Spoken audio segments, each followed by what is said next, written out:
We tripping, man.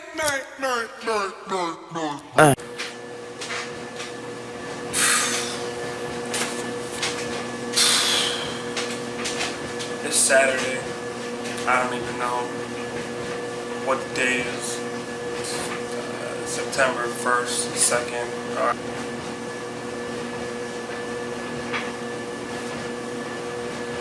If you're not a hard worker, just don't even think about entering the race industry, at least at a mechanic level. Because that's all it is, man. That's it. I'm in Texas, COTA. Every day is 90 degrees. Every day I swim my balls off. Yeah, every day I swim my balls off. Get to the hotel no later than 10. No earlier than 10.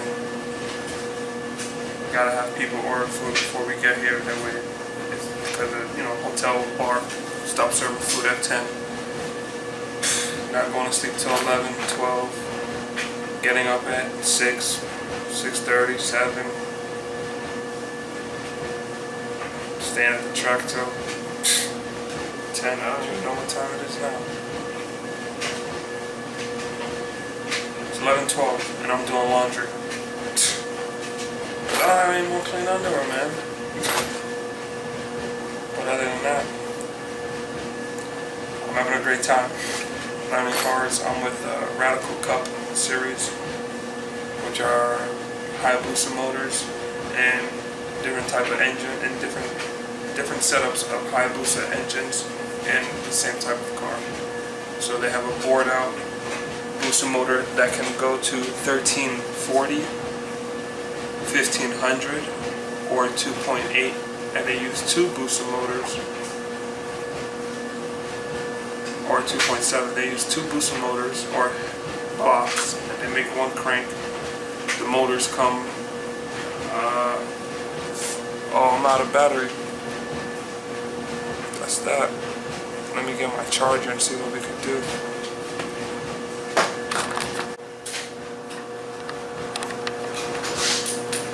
So yeah,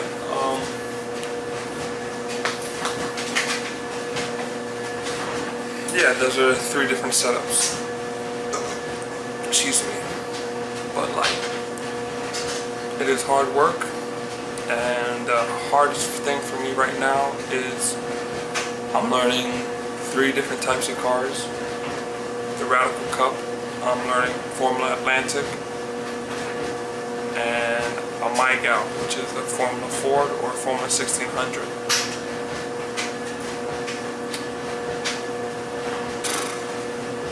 I'm beat, I'm tired, man. And I gotta drive back from Texas to Pennsylvania on Monday.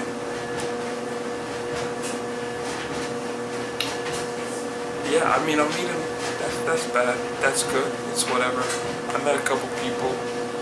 I met a guy who's going to Magello. I was very impressed by that. He's a mechanic for the team that I'm on for the Radicals. And I just, talk with him. We talk at dinner because he's on the same team. And I'm always looking to hear advice from guys who have been in it longer than I have. Let's see. We had to replace a gear differential unit.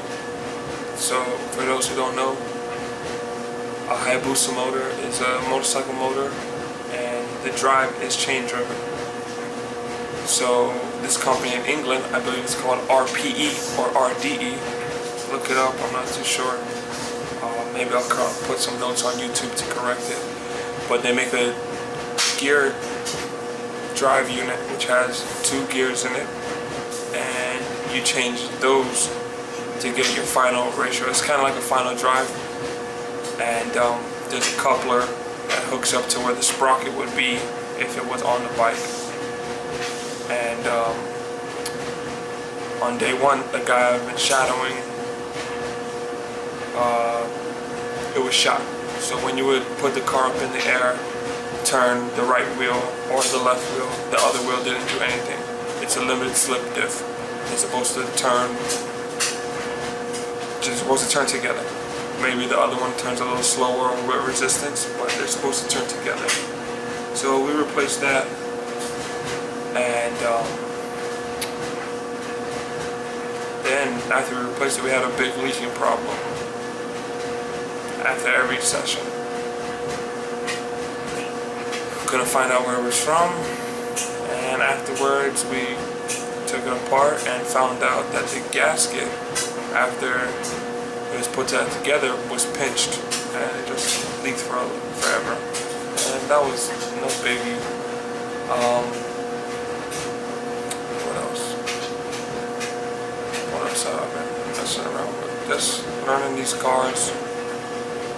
Very high maintenance. And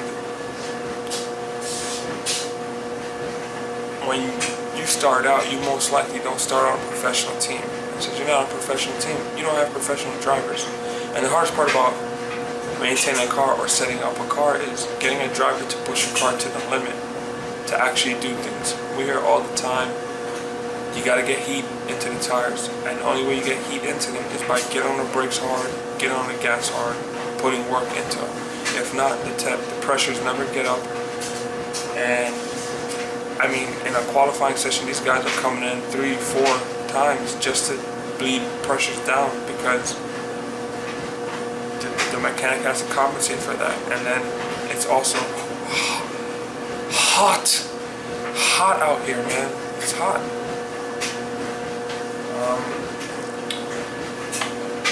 So yeah, you know, when you start out, one thing that you have to realize is it's days of work. The hardest day for me has to be the first day, getting the cars out the trailer one by one, strapping them out, bringing them down. It's hot in there, man. It's hot at the top. It's almost like an oven. I bet you I could bake a pizza in there. Setting up canopies for a 55-foot trailer, it almost takes, you got enough good guys on it takes about 30 minutes.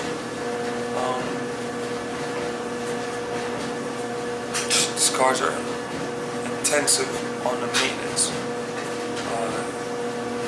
Gotta look for leaks every time they come in for pit stops. Every time. To me, it's kind of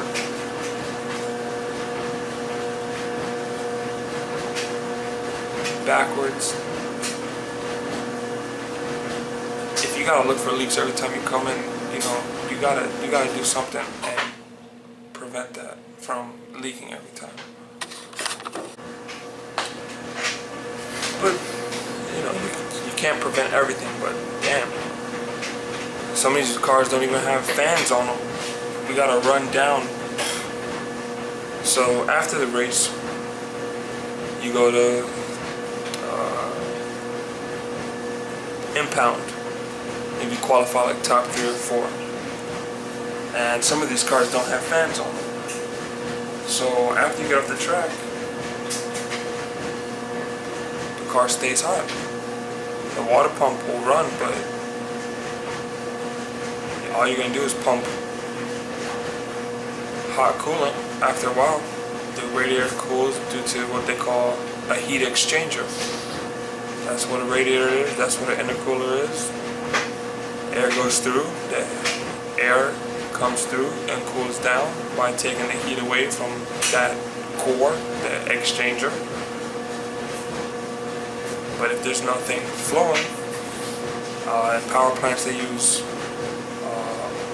liquid, they just use water. If there's nothing there to cool it down, it's just going to overheat. And that's how, in power plants you have, I don't know what they're called, but they're like when their core, fucking nuclear core, you know, does whatever.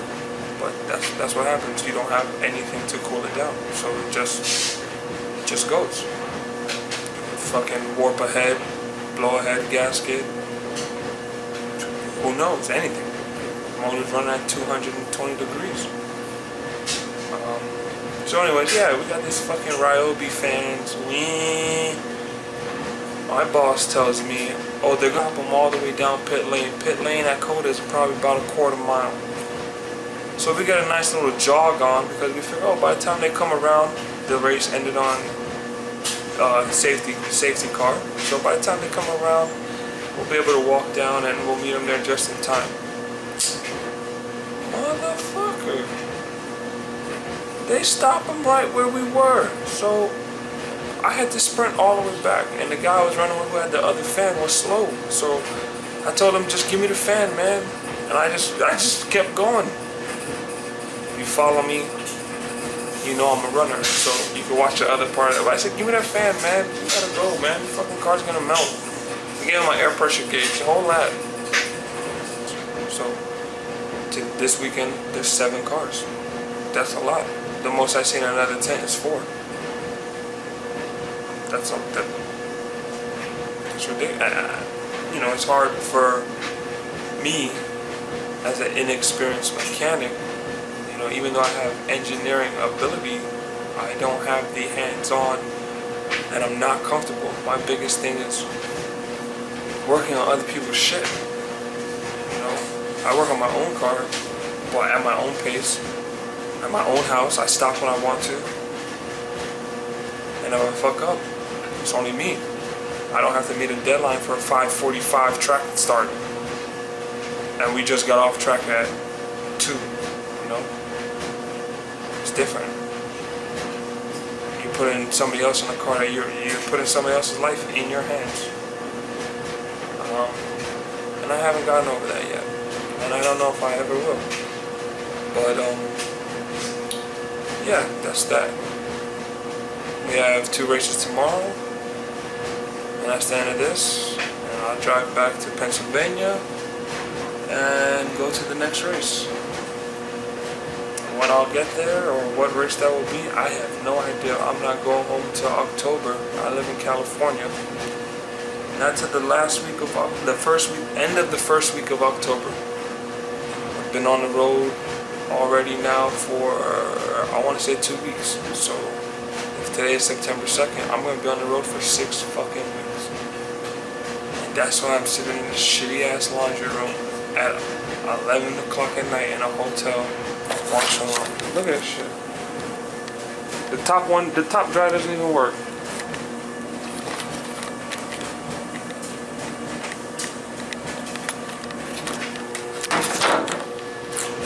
So that's the yeah, I was supposed to tell you how my boss will work us into the ground.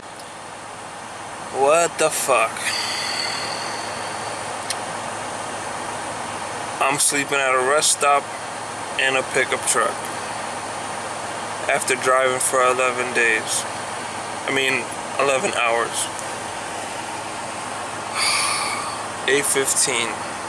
It's, I don't know what time it is, man. It's like 9:30 now. I'm telling y'all, you better really want to do this shit if you want to fucking get into racing.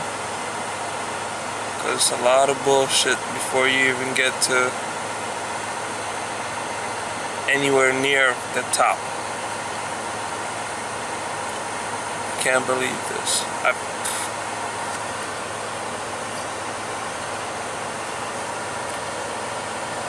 Man. Didn't even have dinner. Had to spend $4. Fucking water. It's bullshit, bro. $4 on 2 20-ounce bottles of water.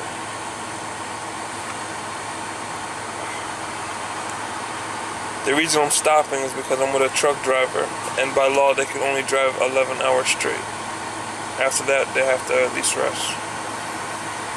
For how long, I'm not sure, but I think it's a full night's rest.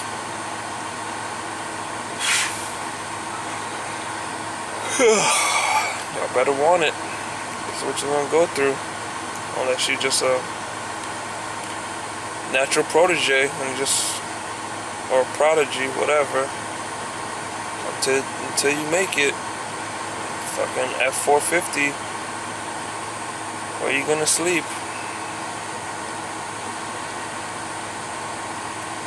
I'm out.